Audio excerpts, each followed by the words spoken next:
As we transition from Torah to looking at the rest of Israel's history, let's take a moment to situate ourselves in Egypt and how we got there, as we're going to shift from looking so much at the books of Torah themselves and really spending a lot of time in the scripture.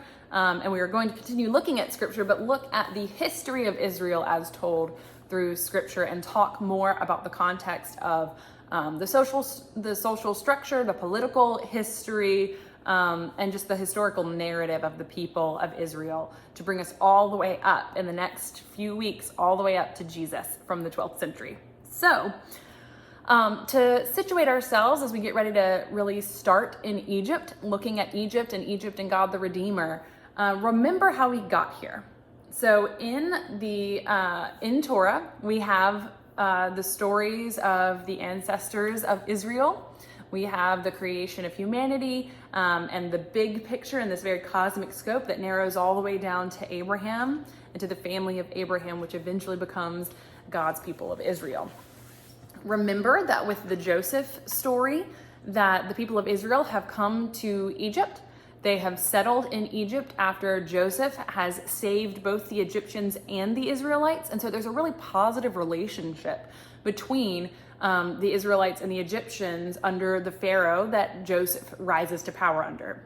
There's a really wonderful relationship. The Israelites come in, everyone lives in peace. There's a lot of harmony. It's all very wonderful for a little while.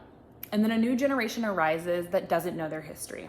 A new generation arises that doesn't remember the ways that their humanity is intertwined, the ways that God has brought them together and worked through them, even out of horrible circumstances, worked to bring life to not just one, but two large communities and nations. But the new Pharaoh doesn't know that. The new Pharaoh looks around and sees the immigrant community of the Israelites and starts to get very nervous, starts to get uncomfortable and fearful, and forgets that their humanity is intertwined with one another, and instead clings to power. And so the new Pharaoh orders first of all, puts the Israelites in slavery to control them, and still, when there are too many Israelites, quickly establishes a system to get rid of them. And what he does first is tells the midwives that they have to kill all of the Israelite boys as they are born. Now, Shiphrah and Puah are the two midwives who defy his orders. They tell him that, they can't help it. The women are so strong, they just have the babies before we can even get there. And so because of them, many babies, including Moses, are spared. Moses' mother, then Pharaoh decides, well, fine, then any little boy under the age of 2 must be thrown into the Nile.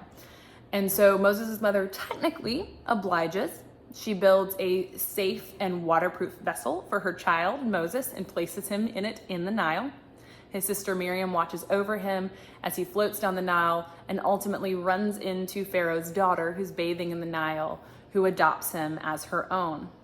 And so it's into this volatile situation that Moses is born and rises to power. And so we've gone from a very symbiotic relationship between Israel really saving Egypt and an Israelite coming in and saving the people, both of Egypt and Israel, through the person of Joseph, to Moses, who is an Israelite that is adopted into the Egyptian court, ultimately coming to save the people of Israel. And as we'll see, again, he's sort of a new Joseph in the sense that he is saving the people of Israel, but also of Egypt, because God says time and time again that I am saving you, not just because you are my people and I love you, but also so that my name will be known throughout the earth, and so that all people, including the Egyptians, will know that I am God and will worship me.